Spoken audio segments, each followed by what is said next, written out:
മക്കൾ അമ്മമാരെ കിരീടമണിയിച്ച് ബഹുമാനിക്കേണ്ടവരാണ് എന്ന് മഹിമയുടെ 5-ാം രഹസ്യം നമ്മെ പഠിപ്പിക്കുന്നു.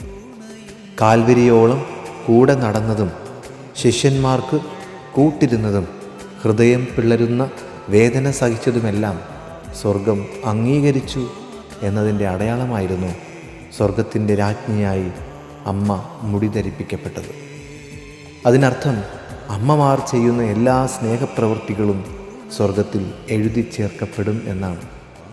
മക്കൾക്കു വേണ്ടി സ്വന്തം സ്വപ്നങ്ങൾ കരയിച്ചു കളഞ്ഞ് മക്കളെ സ്നേഹിച്ച അമ്മമാരുടെ ഹൃദയം വായിക്കുവാനുള്ള കൃപയ്ക്കായി ജപമാല ചൊല്ലി നമുക്ക് പ്രാർത്ഥിക്കാം. ഈ ഭൂമിയിൽ അമ്മമാർക്ക് സ്നേഹം കൊണ്ട് കിരീടം ഉണ്ടാക്കുവാനുള്ള കൃപയ്ക്കായിട്ട് പ്രാർത്ഥിക്കാം. ആമേൻ.